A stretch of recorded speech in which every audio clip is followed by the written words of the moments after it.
2 weeks after we started investigating two Pensacola contractors, their licenses were revoked in Escambia County. Take a look behind me here. You see that piece of tin, that piece of aluminum? Do you want to know where it came from? Let me show you.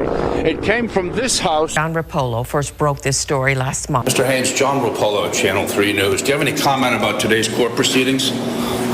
How many children are in there? We're going to have to say no comment. Oh, you're not licensed. We're going to have to say no comment. You're holding a press conference, and I think that a question was asked, and I think it deserves an answer. The Ridgewood Apartments, that's where Calvin Wilkes had that incident with those Crestview police officers. But in the last hour, even though we paid him a visit and filed this public records request. You were a political no one, for lack of a better word. You were well known in academia, well respected on the football field, and you pulled off a victory. Yeah, you'll see this only on NBC Local 33. Hi guys, anchoring this first Sunday of the new year. Kind of a big one because we have tornado watch in our northern viewing areas. Admitted to murdering his ex-girlfriend. What can you say to her family? A jailhouse interview with the suspect. She walks with a cane, and that's when she said she saw the two suspects running toward. These guys appear to be open.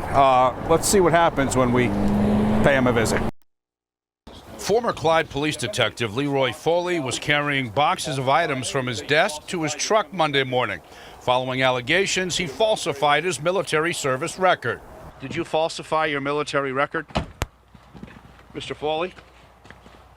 Any response to the allegations against you, Mr. Foley? Mr. Foley. Clyde police released this statement on social media Monday morning. After becoming aware of allegations, Foley misrepresented his military service record, also known as a DD-214. A few hours later, he resigned. Chief Robert Dalton released another statement saying, "The department will continue our internal investigation of this matter to reach a conclusion and determine if additional actions are warranted." We spoke with Chief Dalton by phone Monday morning. Is it your belief that he falsified his DD-214 to become employed at the Clyde PD?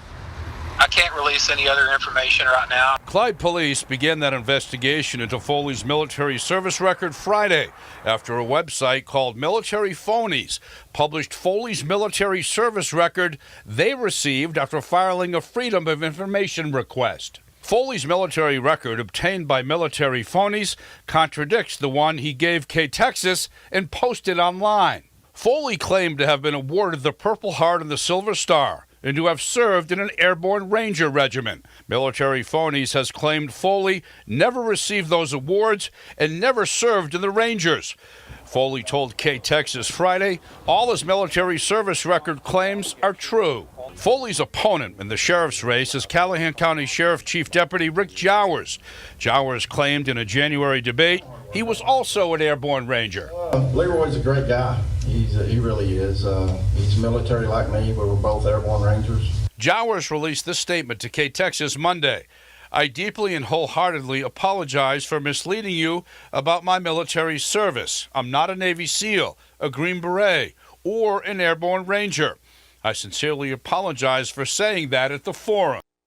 Okay, we're a corporation. Carla Bailey, the owner of Abilene Printing and Stationery, has been holding back her frustration for years. Just seemed to be very unfair.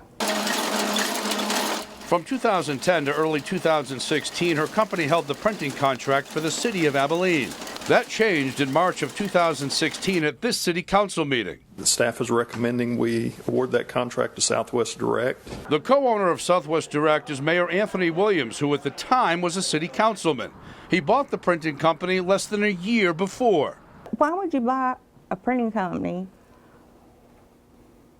and then bid on and you're a councilman and you're fixing to run for mayor, and then the first time the printing bid comes up, they get it. At that 2016 meeting, Councilman Steve Savage questioned the city's recommendation to award the contract to Southwest Direct, noting the bid was only $329 lower. A $400 difference based on everything else comparative. I would say that the Abilene Printing and Stationery truthfully would be the better deal. Savage also pointed out the cost for emergency priority printing, which was higher in the quote from Southwest Direct.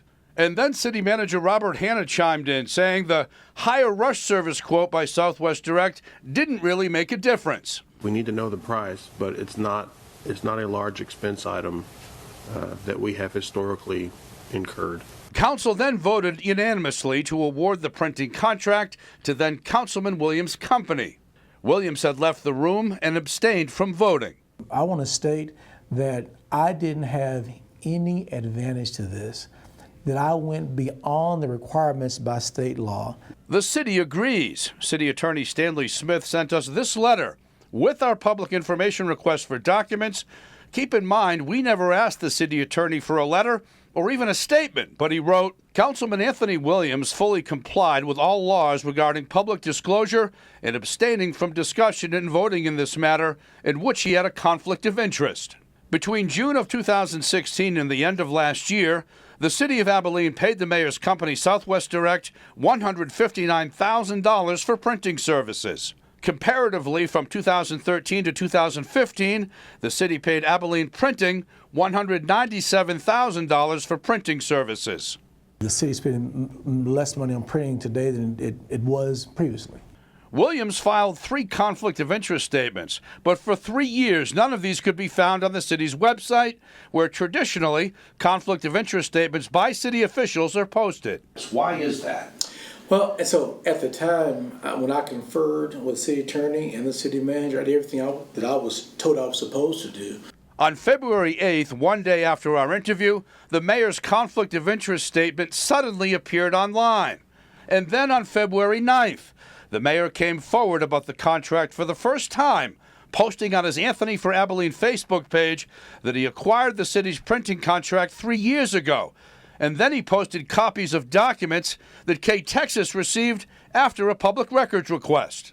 I offer these facts with the belief that the good people of Abilene value transparency and accountability. Former Councilman Bruce Kreitler voted in favor of awarding Southwest Direct the city's printing contract. He did $7,000 worth of tree work for the city while serving on council, and he filed conflict of interest statements, and they were posted online. He says he now thinks the printing contract needs a deeper look. Now I think it deserves a really good looking into, and to make sure everything's above board, and everybody should be prepared to make any disclosures that they need to